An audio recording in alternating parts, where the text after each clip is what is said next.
Assalamualaikum warahmatullahi wabarakatuh. Selamat berjumpa lagi sahabat di channel kesayangan kita ini, Dunia Muslim. Channel yang membahas tentang berbagai hal yang menarik dari agama Islam. Di video kali ini sahabat, kita akan memberikan informasi tentang 5 penyebab bencana dan musibah menurut Al-Quran, yang pastinya wajib kita ketahui supaya menjadi introspeksi diri. Nah, sebelum kita bahas apa saja sih dari 5 penyebab bencana dan musibah menurut Al-Quran, maka kami ingatkan sahabat untuk memberikan dukungan kepada channel Dunia Muslim dengan cara like, komen, subscribe, dan juga berbagi di media sosial. Terima kasih. Dengan tujuan supaya channel ini bisa menjadi channel untuk ajang dakwah kepada kita semua. Jazakallah khairan katsiran. Musibah dan bencana adalah salah satu sunnatullah. Tidak ada musibah yang menimpa seseorang kecuali atas izin Allah. Di antara musibah yang terjadi sahabat, Allah menjadikan sebagai penggugur dosa bagi hambanya. Dan ada juga yang jadi pengingat untuk diambil pelajaran supaya bisa bertaubat kepada Allah subhanahu wa ta'ala. Menurut beberapa keterangan sahabat, sebagai manusia kita perlu introspeksi diri atas setiap musibah dan bencana yang menimpa kita, yang pastinya semuanya dari qadarullah. Dikarenakan bisa menjadi hal tersebut adalah dikarenakan perilaku kita yang mendatangkan murka dari Allah subhanahu wa ta'ala. Nah, dari berbagai sumber di internet sahabat, berikut merupakan 5 penyebab bencana dan musibah menurut Al-Quran yang bisa menjadi introspeksi untuk kita semua supaya kita lebih baik lagi. Yang pertama, karena mengingkari atau mendustakan ayat-ayat Allah. Padahal jika mereka beriman, Allah subhanahu wa ta'ala akan membukakan pintu-pintu keberkahan baik dari langit maupun dari bumi. Hal ini sahabat sebagaimana yang tercantum di dalam surat Al-A'raf ayat 96 yang berbunyi, A'udzu billahi minasyaitonir rajim. Bismillahirrahmanirrahim. Walau anna ahlal qura amanu wattaqau lafatahna 'alaihim barakatim minas sama wal ard walakin kadzabu fa akhadnahum bima kanu yaksibun. Yang artinya, jikalau sekiranya penduduk negeri beriman dan bertakwa, pastilah kami akan melimpahkan kepada mereka berkah dari langit dan berkah dari bumi. Tetapi mereka mendustakan ayat-ayat kami, maka kami siksa mereka disebabkan perbuatannya. Surah Al-A'raf ayat 96. Selanjutnya nomor 2 sahabat, karena adanya proses menyekutukan Allah dengan sesuatu atau syirik, seperti mempropagandakan bahwa Allah mempunyai anak misalnya. Hal tersebut sebagaimana tertuang di dalam salah satu surat, yaitu surat Maryam ayat 88 sampai 92. Bismillahirrahmanirrahim.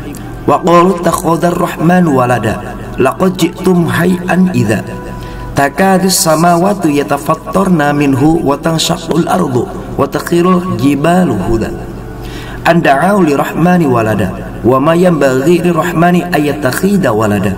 Yang artinya, dan mereka berkata, Tuhan yang maha pemurah mengambil mempunyai anak.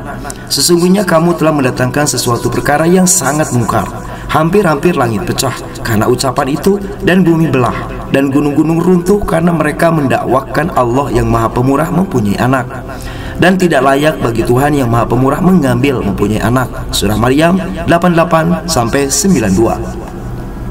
Selanjutnya nomor 3 sahabat, karena suatu kaum tidak mau memberikan peringatan kepada orang-orang zalim di antara mereka, atau biasa disebut dengan nusuj. Allah subhanahu wa ta'ala berfirman dalam surah Al-Anfal ayat 25, A'udzu billahi minasyaitonir rajim. Bismillahirrahmanirrahim. Wattaqu fitnatal la tusiyabanna alladzina dzalamu minkum khassah wa'lamu annallaha syadidul 'iqab.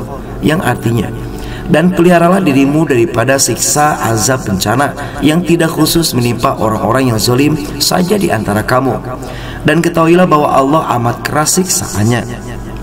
Nah, apabila memang ada orang atau kelompok seperti ini yang membiarkan orang-orang berbuat zalim, maka nauzubillah, ini bisa menjadi penyebab bencana dan musibah sesuai dengan ayat-ayat Al-Quran. Selanjutnya nomor 4, karena perbuatan zina dan riba yang dilakukan terang-terangan oleh suatu kaum. Nah, penyebab nomor 4 ini sahabat memang sudah sangat real.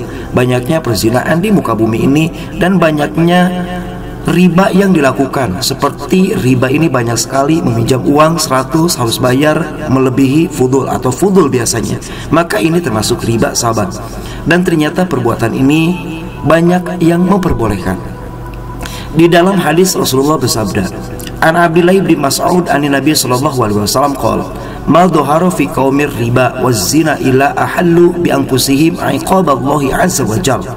Yang artinya dari Abdullah bin Mas'ud dari Rasulullah bahwa beliau bersabda, tidaklah suatu kaum mereka melakukan dengan terang-terangan berupa riba dan zina, melainkan halal bagi Allah untuk menimpakan azabnya kepada mereka. Hadis riwayat Imam Ahmad. Alhamdulillah sahabat. Selanjutnya yang terakhir dari 5 penyebab bencana dan musibah menurut Al-Quran di urutan nomor 5, karena tingkah manusia yang merusak alam. Nah, sesungguhnya sahabat, yang menghancurkan dan membuat alam ini hancur bukanlah oleh apapun, akan tetapi oleh tangan manusia sendiri. Dan selanjutnya hal ini diperkuat dalam surah Ar-Rum ayat 41. Bismillahirrahmanirrahim. Dhaharul fasadu fil barri wal bahri bima kasabat aydihin nas liyudhiyaqahum ba'dalladzi 'amilu la'allahum yarji'un. Yang artinya telah tampak kerusakan di darat dan di laut disebabkan karena perbuatan tangan manusia, supaya Allah merasakan kepada mereka sebagian dari akibat perbuatan mereka, agar mereka kembali ke jalan yang benar. Surah Ar-Rum 41. Mengenai hikmah musibah ini, Nabi Muhammad SAW memberikan kabar sahabat, kegembiraan bagi kaum muslimin. Dari Abu Sa'id Al-Khudri radhiyallahu anhu dan Abu Hurairah bahwasanya Rasulullah bersabda, tidaklah sesuatu menimpa seorang muslim, baik berupa rasa letih, rasa sakit, gelisah, sedih, gangguan, gundah gulana, bahkan duri yang menusuknya, adalah juayan baginya, melainkan dengan hal itu Allah akan mengampuni dosa-dosanya. Hadis riwayat Imam Muslim. Apabila kita bisa menyimpulkan sahabat, penyebab bencana dan musibah menurut Al-Quran memang karena tingkah laku manusia itu sendiri. Maka oleh karena itu solusinya adalah memperbaiki diri sendiri, dan semoga kita bisa menjadi makhluk yang bisa menjaga alam, mencintai Rasul, dan juga menjadi hamba yang taat kepada Allah Subhanahu wa Ta'ala. Amin ya Allah ya Rabbal Alamin. Wassalamualaikum warahmatullahi wabarakatuh.